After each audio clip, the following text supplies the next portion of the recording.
What is your body made of? Tissues and organs. What are tissues and organs made of? Cells. What are cells made of? Molecules. What are molecules made of? Atoms. What are atoms made of? Subatomic particles. What are subatomic particles made of? Energy. No, they are not made of energy, they are energy. You are one big chunk of energy, and so is everything else. Spirit and mind puts together this energy into the physical shape you are used to seeing. Quantum physics tells us that it is the act of observing an object that causes it to be there where and how we observe it. Energy is the subatomic particles that in turn make up atoms and finally matter. This energy exists as waves spread out over space and time. Only when you exercise observation do these waves become particles localized as a space-time event, a particle at a particular time and place. As soon as you withdraw observation, they become a wave again. So as you see, your observation, your attention to something, and your intention literally creates that thing as a space-time event. This is scientific. In other chapters, we shall see how to focus, concentrate, and guard your attention, intention, and thought to create your reality exactly. No solid object is solid. It is made up of rapidly flashing packets of energy, billions and trillions of packets of energy. They flash in and flash out of that space where the object is. They do not just stay there. So why does a human body or a car look like a solid continuous object when we now know that it is actually a rapidly flashing field of energy? Think of a TV image.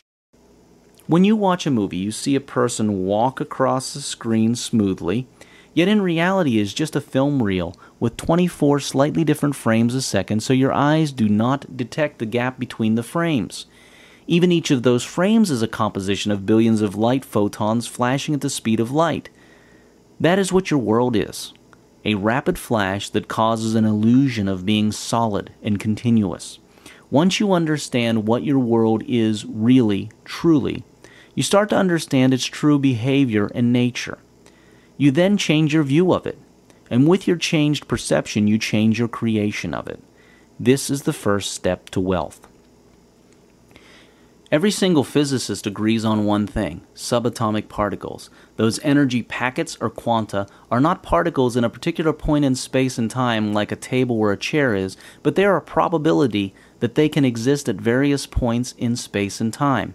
The act of us observing them converts them into a physical particle at a particular point in space and time, and once we withdraw that attention, they become a probability again.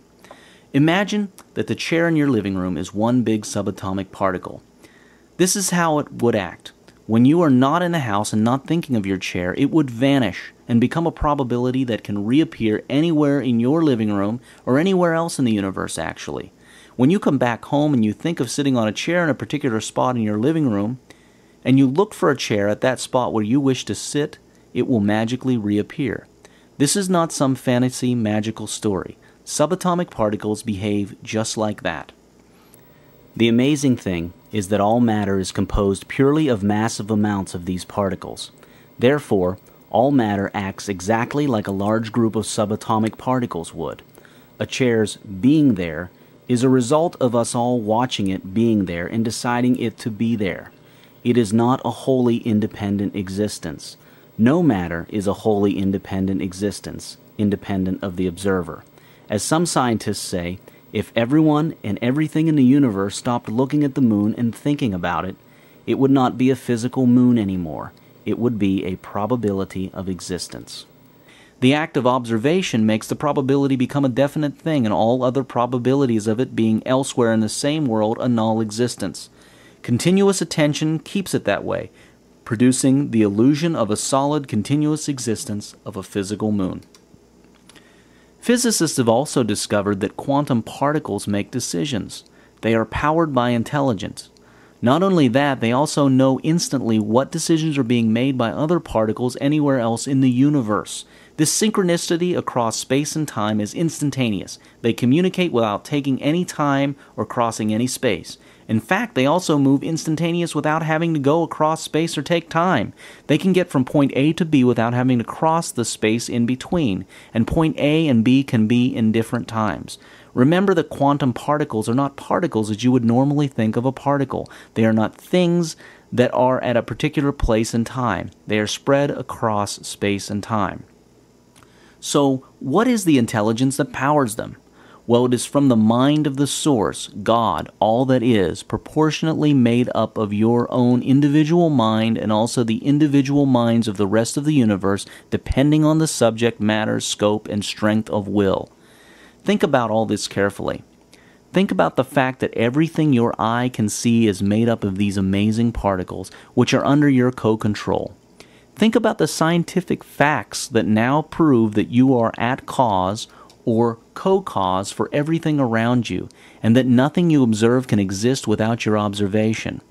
All you need to do is choose what you wish to observe, choose it with certainty and consistency, and this will cause the energy field to materialize into that thing over time, depending on your clarity, focus, and certainty. Scientists have discovered that even in the strictest double-blind experiments, their expectations still influence results, and it is impossible to carry out an experiment where there is zero influence from the observer on the results of the experiment. Quantum packets, or particles, are best defined as probabilities of existence.